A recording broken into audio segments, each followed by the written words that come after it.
Bonjour à tous et merci donc d'être nombreux pour ce temps fort sur la décarbonation du premier port de la façade atlantique.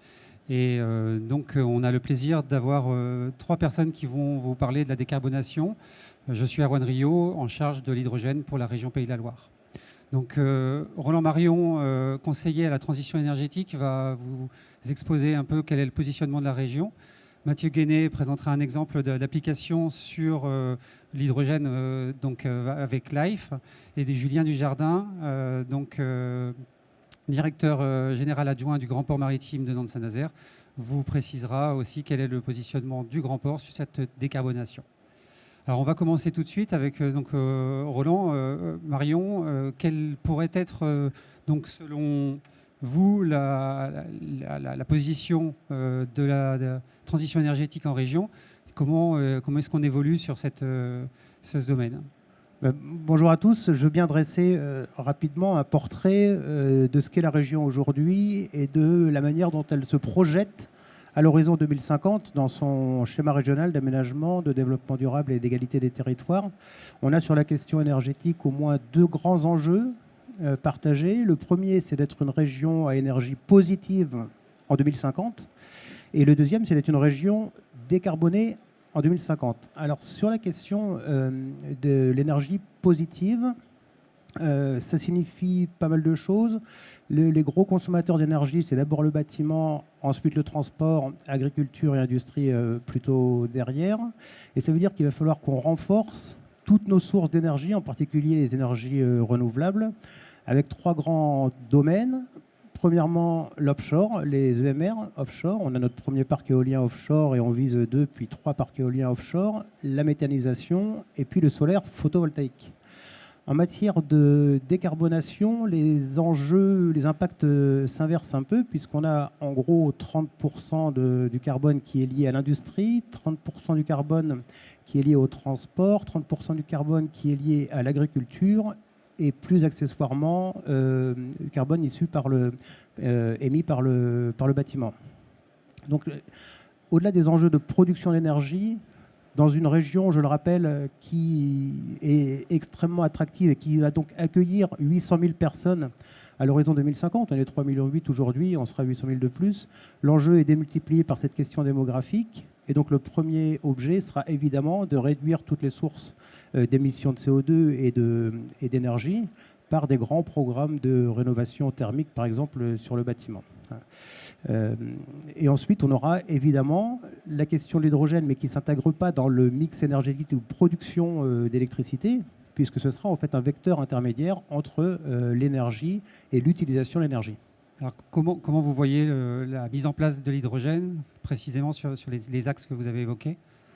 Alors déjà, je le vois de manière extrêmement positive parce qu'on a la chance d'avoir des acteurs très dynamiques qui sont organisés autour d'un réseau d'innovation, de chercheurs, d'industriels. On en a ici un aujourd'hui qu'on cite régulièrement parce que ça fait partie quand même des fiertés des Pays de la Loire d'avoir la première production d'hydrogène complètement vert. Donc l'hydrogène, ça va passer par plusieurs enjeux. Le premier, ce sera déjà de produire de l'hydrogène. Alors en fait, produire de l'hydrogène, on sait faire, c'est pas très compliqué. Notre enjeu sera de produire de l'hydrogène décarboné. Et quand je dis décarboné, c'est tendre vers de l'hydrogène complètement vert, comme fait Life à Bouin, mais en passant peut-être par de l'hydrogène intermédiaire du réseau, donc de l'hydrogène peut-être nucléaire.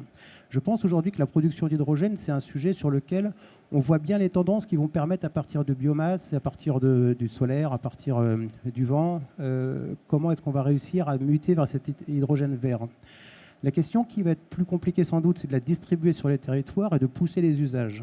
Donc si je reprends nos trois grands thèmes, sur l'agriculture, il y aura sans doute des choses à faire, mais qui ne sont pas encore complètement établies aujourd'hui. Sur le transport, en revanche, on y voit très clair, même si c'est extrêmement compliqué d'harmoniser et d'organiser les usages et la production, mais par toute la mobilité lourde en particulier, poussée aujourd'hui beaucoup par les collectivités et que la région accompagne beaucoup, donc les bennes d'ordures ménagères, les cars, enfin tout ce que vous connaissez. Sur le transport, on va y arriver. Et sur l'industrie, il y a un grand pan encore à explorer, en particulier par le Grand Port. Alors Julien Dujardin, sur le Grand Port justement, vous avez soumis un projet récemment Quels sont les axes de développement et de la décarbonation sur le grand port? Oui, merci et bonjour à tous. Alors effectivement, on parle du premier port de la façade atlantique, mais dressons un état des lieux au-delà du port de commerce. Qu'est-ce que le port de Nantes-Saint-Nazaire? En tout cas, sa place portuaire. C'est une zone industrielle-portuaire de premier rang au sein d'une région industrielle tout aussi de premier rang, avec des leaders mondiaux qui sont implantés. On a des filières économiques de premier rang qui le sont également.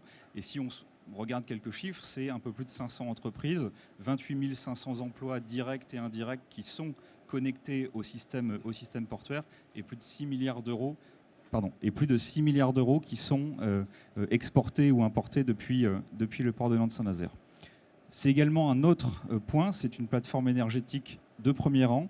10% des approvisionnements passent par le port de Nantes-Saint-Nazaire. On a la deuxième raffinerie de France, on a le premier terminal LNG qui a été implanté ici à Nantes-Saint-Nazaire, et ce sont des unités de production électrique que vous connaissez. Une fois qu'on a dressé cet état des lieux, 2/3 du trafic portuaire aujourd'hui dépend de l'énergie, mais essentiellement de l'énergie fossile, pétrole, gaz et encore un peu de charbon pour quelques années. Donc en fait, les questions de transition pour le port de Nantes-Saint-Nazaire, mais au-delà du port, c'est-à-dire la place portuaire et la zone industrielle au portuaire, sont essentielles. Et donc on se doit d'anticiper ces changements, puisque la transition énergétique, on en est acteur, mais pour nous, c'est un immense défi qui se présente et qui va générer des mutations profondes de l'écosystème portuaire, de sa place portuaire, de sa zone industrielle au portuaire. Et donc le plan de transition, le plan de développement qui était évoqué, en fait, ça fait déjà 2 ans qu'on le prépare, qu'on le discute avec l'ensemble de nos parties prenantes. Mais ce n'est pas le plan de transition du port, c'est-à-dire de l'entreprise publique en elle-même. C'est l'ensemble de la place portuaire qui doit être mobilisé sur la mutation du système industriel au portuaire de Nantes-Saint-Nazaire. Et donc, en fait, on a bâti un plan de transition avec les industriels qui sont implantés sur la zone, avec les acteurs énergétiques notamment, et puis les collectivités sur lesquelles, effectivement, nous sommes implantés. Le tout avec effectivement un partenariat extrêmement proche de la région Pays de la Loire, puisque forcément, un outil comme le Grand Port Maritime de Nantes-Saint-Nazaire est un outil de dimension à minima régionale. Donc ce plan de transition, 2 ans de travail, et aujourd'hui, il adresse à peu près 85% des émissions de gaz à effet de serre, et donc on a un formidable effet levier grâce à ce plan de développement que nous avons conçu.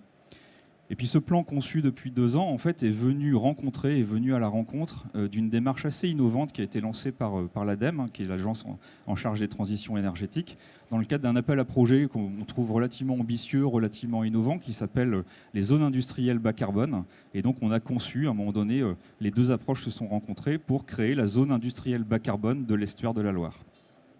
Alors qu'est-ce que c'est que ce ZIBAC Loire-Estuaire? En fait, c'est un ambitieux projet de décarbonation à la fois du secteur portuaire, mais également des mutations industrielles et énergétiques. Quelques objectifs principaux qui nous ont guidés dans l'établissement de ce plan de développement, de ce plan de transition. Premièrement, c'est pérenniser l'excellence du pôle industriel que je vous ai décrit il y a quelques instants, notamment au travers de la transformation bas carbone. Maintenir la compétitivité des entreprises. Et pour ça, effectivement, la question énergétique, et on le voit aujourd'hui plus encore qu'hier, est essentielle. Renforcer l'attractivité de la zone. Quelles seront les industries de demain qui vont venir s'implanter, qui seront nécessaires à cet écosystème industriel au sein de la place portuaire. Et puis, plus directement, maîtriser nos impacts sur l'environnement. Et dans le cadre de notre rôle d'aménageur, c'est aussi anticiper les changements, notamment le changement climatique, qui va venir bouleverser nos modes de fonctionnement que nous avons aujourd'hui. Donc ZIBAC Loire-Estuaire, ce plan de transformation qui est celui du port et de ses acteurs industriels et énergétiques et des collectivités, en fait, il repose sur une idée commune, c'est qu'aujourd'hui, nous sommes un hub énergétique, comme je disais tout à l'heure, essentiellement carboné. L'idée, c'est demain de rester un hub énergétique au service du territoire, mais d'être un hub énergétique décarboné. Alors pour faire ça, capturer, acheminer, traiter, utiliser le CO2, produire un hydrogène décarboné, distribuer vers les usages industriels, les mobilités, et puis enfin réfléchir demain à l'implantation de nouvelles unités innovantes, production des carburants de demain. Et pour ça, effectivement, l'hydrogène aura toute sa place, voire même être une molécule essentielle. Et donc, dans le cadre du port, Life, vous avez votre première plateforme de production d'hydrogène offshore. Comment vous envisagez le développement de votre activité au sein d'un écosystème portuaire de ce type-là ? Oui, effectivement. Donc, on a cette première unité de production qui va partir en mer. Pourquoi on fait ça en mer? Parce que aujourd'hui, quand on regarde les émissions de CO2 qu'on a, c'est une catastrophe. Ce qu'on s'était donné comme objectif en 2015 à Paris, 1,5 degré d'ici 2050, 2100, etc. En fait, on va l'atteindre en 2030. Donc, on n'a que 7 ans pour agir et agir vigoureusement. Et donc, c'est vraiment agir maintenant qu'il faut. Et donc, nous, on s'appuie sur l'infrastructure du port pour dire, voilà, c'est faisable. Bon, ce qu'on a fait, ce que Roland évoquait, ce qu'on a fait comme première production d'hydrogène vert, renouvelable, écologique, soutenable, qui va alimenter des camions tels que ceux que vous voyez là, qui sont faits par Jérémy juste à côté, c'est faisable à terre. C'est une première marche. Mais si on regarde la quantité d'hydrogène qu'il faut produire pour aller décarboner des trucs qu'on n'arrive pas à décarboner avec l'électricité. Une Zoé, c'est très bien, un vélo électrique, c'est très bien, mais il y a des machins qui sont durs à décarboner, comme une unité de production d'ammoniac, comme une unité de production de méthanol, comme une unité de production d'acier, comme un camion. Et donc là, l'hydrogène n'est pas concurrent de l'électricité, il est complémentaire. Et donc il faut du biogaz, il faut des smart grids, il faut des batteries, il faut du renouvelable, il faut plein de choses. Et ce qui est génial, c'est que la femme et l'homme ont tout inventé, mais il faut le faire. Il faut le faire maintenant. Et donc nous, on s'attache à montrer des photos et pas des dessins et des vues d'artistes.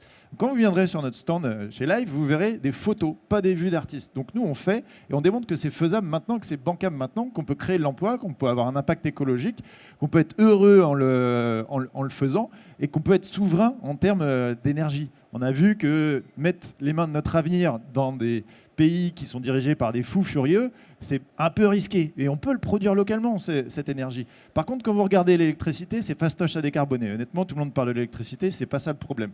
Le problème, c'est le gaz et le pétrole.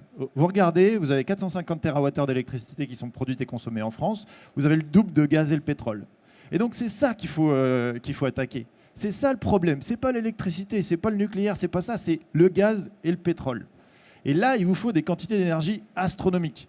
Parce que je peux vous dire qu'une plateforme offshore qui produit du baril de Brent, ça produit des quantités d'énergie énormes et on en consomme beaucoup.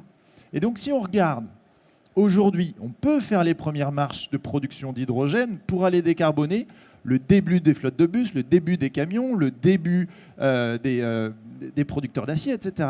Mais si on se projette et qu'on se dit quelle est l'énergie qui se développe assez vite, qui est pas chère et qui permet de produire de l'hydrogène renouvelable dans les temps et à prix compétitif, eh ben c'est le renouvelable. Et le renouvelable, on n'a pas assez de place à terre. C'est un problème. Mais il y a une super solution, c'est que nous, on est nés de l'océan, la vie vient de l'océan. Et cet océan, en fait, c'est 70% de notre planète. Donc il y a plein de places. Je ne sais pas si vous êtes déjà allé au bord de la mer, mais il y a plein de places sur l'océan. Et il y a plein d'eau. Et donc si on utilise des éoliennes pour produire de l'hydrogène en mer, on éloigne les risques, on peut le faire à 80 km des côtes. La ligne d'horizon, elle est à 50 km. Donc vous avez plus ces problèmes avec les Baulois qui ont un peu de mal avec le prix de leur résidence secondaire. Je vais à la Baule en vacances, hein, j'ai rien contre les gens à la Baule. Mais, donc vous avez plus ce problème d'acceptabilité. Et le gaz est beaucoup, beaucoup moins cher à transporter. C'est pour ça que vous pouvez transporter du gaz russe jusqu'en Allemagne. C'est parce que c'est pas cher à transporter. L'électricité, c'est pas le cas. C'est très cher à transporter. Donc vous pouvez le faire très loin, le transporter facilement. Décarboner une zone industrielle telle que le Grand Port, mais il faut le faire, il faut avoir la technologie. Et bien figurez-vous que c'est un petit Français qui est la seule société dans le monde qui maîtrise la technologie pour aller décarboner suffisamment pour adresser 75% de la population mondiale, parce que fin des années 2030, 75% de la population mondiale vivra dans des zones côtières. Et vous pouvez faire ça presque partout, sauf en Indonésie et dans la corne d'Afrique où il n'y a pas assez de vent en mer. Mais sinon, vous le faites partout. Donc le levier est énorme. Et c'est ça, par contre, il faut être attaché à le faire. Et je vous invite à venir à Saint-Nazaire, sur le Grand Port, et vous verrez notre plateforme offshore, flottante, qui va être envoyée en mer en mars et qui va produire ses premiers kilos à échelle industrielle. C'est pas un petit truc de rikiki, c'est un gros truc qui montre que c'est faisable et qu'on maîtrise la technologie et qu'on peut le déployer partout. Et il y a des appels d'offres partout pour faire ça. Donc si on agit, si on met sur le biogaz, les smart grids, etc., on peut voir la vie en rose et ça, c'est une bonne nouvelle. Et merci pour cette perspective qui nous permet de voir le développement en mer. Quel lien vous voyez, l'un d'entre vous, entre justement ce développement en mer, le port et le rayonnement dans la région ou plus loin? Comment vous voyez ce lien? Déjà, premièrement, dire que Monsieur Guéné, vous avez invité à visiter votre stand. Je vous invite aussi à visiter l'ensemble des compétences de la région Pays de la Loire, parce qu'elles sont nombreuses et elles sont sur l'ensemble des compétences en matière d'hydrogène. On a quand même en région Pays de la Loire, je l'ai dit, vous l'avez répété, le premier prototype industriel de production de gaz d'hydrogène complètement vert. On a la première plateforme d'éolien offshore en France, et on en aura une deuxième, on en aura une troisième, et on créera de l'hydrogène à partir de ça. Et on va avoir le premier port, je souhaite vivement, hydrogène de toute la façade atlantique. Voilà. Donc il y a quand même dans cette région des Pays de la Loire une forme d'attraction ou d'attractivité qui est liée à un réseau hyper complet de chercheurs, d'industriels qui travaillent ensemble pour développer ces écosystèmes au sens écosystème global de l'hydrogène et qui apporte une forme d'attractivité absolument remarquable dans la région. Et je formule le vœu que tout cet écosystème continue à travailler ensemble en intelligence, même s'il y a des questions de compétitivité évidemment entre les entreprises, parce que c'est ça, le travail ensemble, qui portera l'ensemble de la filière hydrogène des Pays de la Loire en dehors de ses frontières. Donc vous avez une collaboration en cours entre Life et le Grand Port. Vous pouvez nous citer un ou deux projets et on va finir là-dessus. En fait, ce qu'il faut voir, c'est qu'on a des infrastructures, des talents, l'école centrale, l'école des mines, l'université de Nantes, le CEA, l'IRT Jules Verne. On a plein de choses en France sur lesquelles on peut s'appuyer pour faire la transition énergétique. Et ce n'est pas une fatalité. Il y a plein de choses qu'on sait. On a des écoles d'ingénieurs qui sont formidables. Et on a aussi des infrastructures sur lesquelles il faut s'appuyer. Ce sont des infrastructures uniques qui existent quasiment nulle part. Et pourquoi on a fondé Life à Nantes? C'est parce que vous avez le SEMREV, le site d'essai en mer, c'est parce que vous avez l'infrastructure pour construire tout ça. Vous avez les chantiers de l'Atlantique, vous avez GE qui fait les turbines éoliennes, vous avez De Fontaine, il y a tout ce qu'il faut. Il faut s'appuyer dessus pour basculer dans le monde d'après qui est sans pétrole. Et donc, c'est ça qu'il faut qu'on noue, des partenariats, donc avec le soutien de la région, des partenariats pour se dire où est-ce qu'on fait ça et qu'on se mette en ordre de bataille pour dire bon bah voilà, on assemble tel truc ici, on importe tel truc, tout ça, et concrètement et pragmatiquement, quelle zone est réservée pour faire ça et où est-ce qu'on construit. Mais en fait, on peut tout à fait verser dans l'énergie d'après. Par contre, c'est un peu long, tous ces machins d'infrastructure, et donc il faut s'y prendre maintenant. Merci. Un mot de la fin, Julien? Non, bah c'est intéressant le dernier mot en disant c'est un peu long, mais c'est pas parce que c'est long qu'il ne faut pas y aller, au contraire. Et donc nous, on est, comme je disais tout à l'heure, en anticipation de ces changements. Et quand on produit de l'hydrogène, c'est intéressant. Quand on le consomme, c'est mieux. Puis à un moment donné, il faut le transporter, il faut le distribuer. Et pour faire ça, effectivement, on a besoin d'infrastructures. Et donc, évidemment, on sera, et on est déjà, je pense, au rendez-vous. C'est l'objet du partenariat qu'on a signé pour préparer le monde de demain. Et le monde de demain, c'est vraiment demain. Donc voilà, je ne vais pas aller plus loin parce que c'est... Très bien. Écoutez, je vous remercie de votre intervention et puis je vous invite tous à visiter notre pavillon juste en face, Pays de la Loire, si vous voulez en savoir plus.